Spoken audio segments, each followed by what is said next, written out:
Bharat heavy इलेक्ट्रॉनिकल्स limited. तो हम एक नोटिफिकेशन के बारे में बात करेंगे। 75 वैकेंसी निकली हुई हैं, तो उसी नोटिफिकेशन के बारे में देखना है हमको। तो सबसे पहला आपको अपने ब्राउज़र पर टाइप कर देना है BHEL। ठीक है। तो अब आप जाने के दो ऑप्शन है, या तो आप इसकी जो ऑफिशियल वेबसाइट है ये, इस पर आप क्लिक करो, और या फिर आप नीचे आना है, यहाँ पर लिखा हुआ है ये careers.bhel.in। तो ये दो मतलब यहाँ क्लिक करो, यहाँ क्लिक करो, एक ही बात है। तो अगर आप इस पर क्लिक करते हो, तो अगर आपने यहाँ क्लिक करा तो आपके सामने ऐसा पेज एक ओपन हो जाएगा। और फिर आपको कुछ करने की ज़रूरत नहीं है। जैसे यहाँ पर लिखा है ना, recruitment, recruitment of supervisor trainees, इस पर क्लिक कर देना आपको। तो जैसे ही आप इस पर क्लिक करोगे, तो देखो आपके सामने इस टाइप का एक नया विंडो खुल जाएगा। अगर मान लो आप वहाँ नहीं कर पा रहे हो, तो जैसे मैं अब बताता हूँ कि जैसे आपके सामने ये भारत हैवी इलेक्ट्रॉनिकल्स लिमिटेड की वेबसाइट खुलेगी, तो आपको सबसे नीचे आ जाना है। नीचे आने के बाद यहाँ लिखा है करियर्स विद BHL। तो इसमें ये देखो, यहाँ पर लिखा हुआ है वर्क, ये करंट जॉब अबाउट ओपनिंग्स। तो इस पर जैसे ही आप क्लिक करोगे, तो ये एक नई विंडो आपको ओपन करके दे देगा। हो सकता है थोड़ा सा यहाँ से टाइम ले ले। तो आपको करना क्या है, सबसे पहले तो आपको ये नोटिफिकेशन, अगर आपको देखिए न्यूज़पेपर एडवर्टाइजमेंट, ये न्यूज़, क्योंकि ये जो कंपनियां होती हैं, ये भारत सरकार की कंपनी है, तो ये न्यूज़पेपर में इश्तिहार देती हैं। और आप यहाँ पर डिटेल्ड एडवर्टाइजमेंट पर जैसे ही क्लिक करोगे, तो आपके सामने एक ऑफिशियल एडवर्टाइजमेंट खुल जाएगा। मैंने PDF खोल कर रखा हुआ है कहीं, शायद पता नहीं कहाँ चला गया।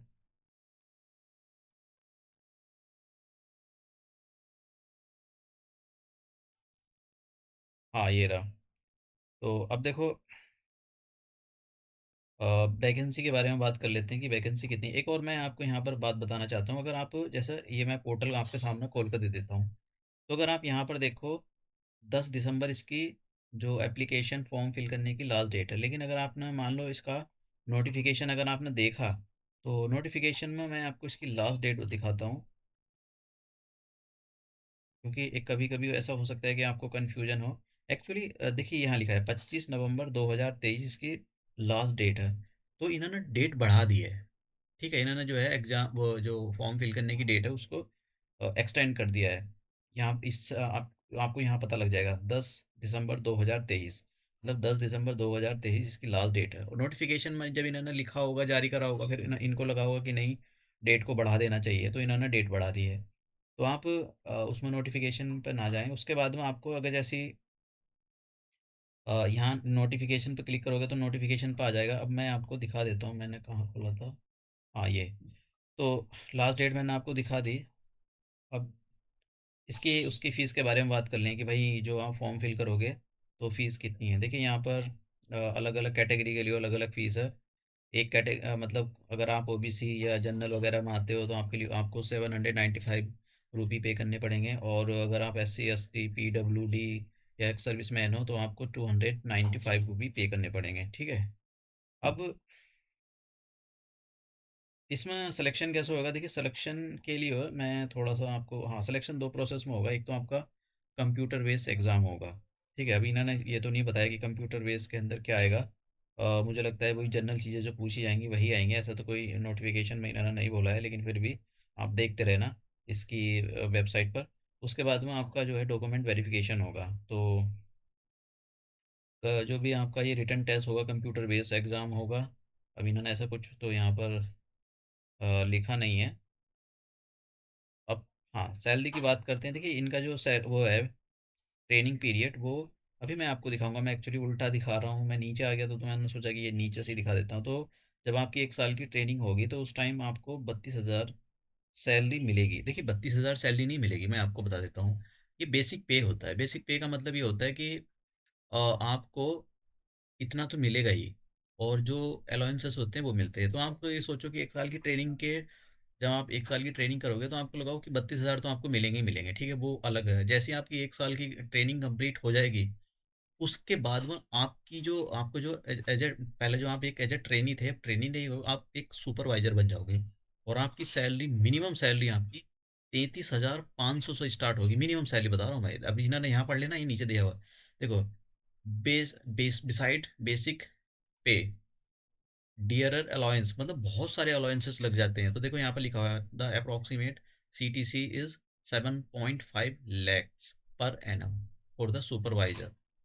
तो देखो सुपरवाइजर ट्रेनीज, तो मतलब सैलरी तो बहुत मिलती है, मेडिकल फैसिलिटी मेडिकल भी फैसिलिटी, बहुत सारी चीज़ें मिलती हैं। तो ये तो सैलरी और एग्जामिनेशन के बारे में बात होगी। अब हाँ, उसके बारे में देखते हैं भाई। एजुकेशन क्वालिफिकेशन ये तो बहुत पता होना चाहिए आपको। चलो ऊपर से दिखा देता हूँ। देखिए हाँ, ये इसमें लिखा हुआ है कि अगर आप सिविल के लिए भर रहे हो या मैकेनिकल के लिए भर रहे हो या फिर HR के लिए भर रहे हो, तो तीन ही टाइप की वैकेंसी हैं। तो अलग अलग यहाँ पर दी गई हैं। SC ST OBC जनरल वालों के लिए कितनी दी गई हैं आप देख लेना इसको। तो टोटल तो 75 है। और ये इसके, जैसे मैंने बताया कि जो मैं आपको नोटिफिकेशन मैंने डाउनलोड करके दिखाया वो इसकी ये वेबसाइट थी। अब क्वालिफिकेशन क्या होनी चाहिए, अगर मान लो आप सुपरवाइजर के लिए फिल कर रहे हो, वो भी मैकेनिकल के लिए, तो आपके पास क्या होना है, आप मैकेनिकल इंजीनियर होने चाहिए। किसी जो एक रेगनाइज यूनिवर्सिटी होती है, इंस्टीट्यूट होता है, उस अब 65% आपके मार्क्स होने चाहिए। या फिर अगर आप सुपरवाइजर के लिए भर रहे हो, सिविल के लिए हो, तो आपके पास एक डिप्लोमा, जैसे ना full time regular diploma in civil engineering from recognise Indian university और इंस्टीट्यूट, और इसमें भी आपके पास 65% तो इंजीनियरिंग में वैसे ही बन जाते हैं खेलते कूदते। दूसरा है, अगर आप मान लो सुपरवाइजर के लिए फिल कर रहे हो, वो भी HR के लिए हो, तभी इन्होंने बोला कि full time regular bachelor degree in business administration और द सोशल वर्क और बिजनेस मैनेजमेंट और द BBS और MS। तो ये वाली अगर आपके पास हैं और इसमें भी 60% मार्क्स आपके होने चाहिए, तो आप फॉर्म को फिल कर सकते हैं। देखिए यहाँ पर इन्होंने कोई एक्सपीरियंस नहीं मांगा है, तो मतलब एज ए ट्रेनी हो तो फिर एक्सपीरियंस क्यों मांगेंगे। तो आप फिल कर सकते हो अगर आप इसको। और अगर एज और भी दी गई है यहाँ पर, हाँ आगे बात करते हैं एज। हाँ ये देखिए एज है इसकी, अपर एज इन्होंने 27 साल दी है। तो अगर आप इस एज को 27 साल को ब्रीच कर जाते हो, तो अ, आपको जो है एज रिलैक्सेशन दिया जाएगा। आप जिस भी कैटेगरी में आते हो, जैसे यहाँ पर देखो ये दिया गया है, upper age limit is relaxable for the candidate belonging to the following categories as under. SC ST के लिए 5 साल की है, और जो OBC वाले होते हैं जो नॉन क्रीमी लेयर में आते हैं उनके लिए 3 साल की है। तो आपको ये मिल जाएगा। फिर यहाँ पर पर्सन विद डिसेबिलिटीज कैंडिडेट 10 साल, ये अलग अलग आपको मिल जाएगा। तो और तो इसके अंदर ऐसा कुछ नहीं था। अब बाकी मैं आपको बता देता हूँ। जैसे ही हाँ यहाँ जाओगे, तो आपको इस पर कैंडिडेट लॉगिन्स पर जैसे ही आप क्लिक करोगे, तो आपके सामने ऐसा ही खुल जाएगा। देखो यहाँ पर डेट दी गई है 10 दिसंबर। देखो मैं जैसा कह रहा कि नोटिफिकेशन में उन्होंने 25 नवंबर दी गई है, लेकिन यहाँ पर तो आप यहाँ से जैसे लिखा है टू रीड डिटेल्ड एडवर्टाइजमेंट, यहाँ से पढ़ लेना। टू रीड इंस्ट्रक्शन एक बार देख लेना जरूर। और आपको फिर करना क्या है, आपको रजिस्टर करना है पहले अपने आप को। उसमें आपकी बेसिक इन्फॉर्मेशन मांगेगा वो। और फिर आपको जैसे ही यूज़र पासवर्ड मिलेगा, तो आपको फिर से लॉगिन करके अपने जो फॉर्म होता है जो भी मांगता है उसको सबमिट कर देना। हाँ मैंने एक और चीज़, जो आपका एग्ज़ाम होगा वो दिसंबर में ही होगा, जैसे इन्होंने बोला है। मैंने शायद एक हाँ यहाँ पर सबसे नीचे दिया गया है इन्हें इन्होंने कि ये देखो यहाँ पर लिखा हुआ है डेट ऑफ एग्जामिनेशन, ये रहा मंथ ऑफ द दिसंबर 2023। तो मतलब आपका जो एग्ज़ाम है वो भी पास में ही है। मतलब हार्डली एक मंथ का टाइम है, लेकिन सैलरी बहुत अच्छी होती है। जैसे बड़े ये बहुत बड़ी इंडस्ट्री होती है। अगर आप यहाँ पर मतलब सेलेक्ट हो जाते हो, तो आप सोचो एक आपके लिए भाग्य की बात होती है। तो और तो कुछ नहीं था, आपको बस सीधा जाकर अपना जो भी कैटेगरी में आपको अप्लाई कर देना है।